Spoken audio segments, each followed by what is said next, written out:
La llegada de Diego Armando Maradona al Napoli fue un antes y un después en el equipo italiano. Con él, el club supo salir campeón y aprendió a ganarle a los grandes como Juventus y Milan.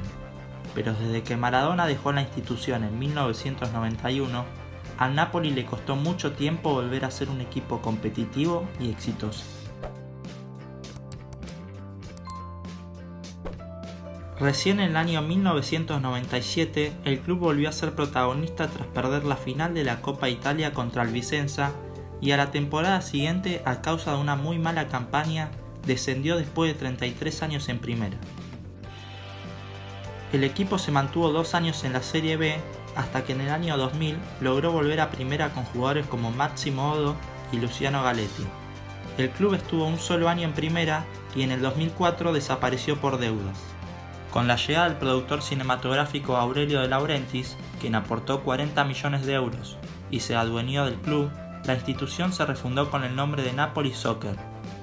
Al año siguiente, el club comenzó jugando en la Serie C y recién logró el ascenso a Segunda División en el 2006, volviendo al nombre original de Società Sportiva Calcio Napoli.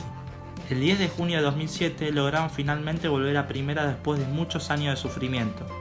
Las calles se revolucionaron como en las viejas épocas maradonianas para festejar. Para su primera temporada en primera, el equipo se reforzó con jugadores como Marek Hamsik, Ezequiel Lavezzi y Walter Gargano, lo que los ayudó para finalizar octavos en la liga. Con Walter Mazzarri como técnico, el Napoli logró terminar sexto en la temporada 2009-2010 y se clasificó a la Europa League. A la siguiente campaña, el club hizo una de las mejores contrataciones de su historia cuando ficharon al uruguayo Edinson Cavani. Ese torneo lograron finalizar en el tercer puesto y se volvieron a clasificar a la Champions League después de 21 años. En el 2012, el Napoli consiguió alzar el primer trofeo después de la partida de Maradona.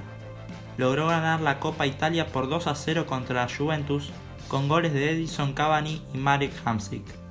Al próximo campeonato, el club seguía mostrando un gran rendimiento y terminó segundo en la Serie A con 78 puntos, la segunda mayor cantidad de toda su historia. En la temporada 2013-2014 llegó como nuevo técnico Rafa Benítez para seguir tratando de pelear por cosas importantes. El club contrató a grandes refuerzos como Dries Mertens, Jorginho y Gonzalo Higuaín. Finalizaron terceros en el campeonato y ganaron otra Copa Italia venciendo a la Fiorentina por 3-1. Más adelante, el entrenador español decidió renunciar a su cargo por una decisión familiar y se despidió ganando la Supercopa Italiana contra la Juventus por penales. El 11 de junio de 2015, Maurizio Sarri fue elegido para hacerse cargo del equipo napolitano. Con él al mando y con un Pipita Higuaín como máximo goleador con 36 goles en 35 partidos, lograron terminar subcampeones de liga. Después de no destacarse durante un año, las 2 siguientes temporadas el equipo logró nuevamente 2 subcampeonatos consecutivos con Lorenzo Insigne, Kalidou Koulibaly y Alan en un gran nivel. A finales de 2019, la institución decidió contratar a Gennaro Gattuso en reemplazo de Carlo Ancelotti. El italiano llegó para tratar de imponer una mentalidad ganadora a sus dirigidos. Esto se vio reflejado rápidamente al ganar la Copa Italia por penales frente a la Juventus. Actualmente el plantel está expectante para la definición de los octavos de final de la Champions frente al Barcelona, después de que la ida en el San Paolo saliera 1-1 y nadie le quita el sueño de meterse entre los 8 mejores. Si les gustó el video, suscríbanse, denle me gusta y activen la campanita de notificaciones para que podamos seguir creando contenido.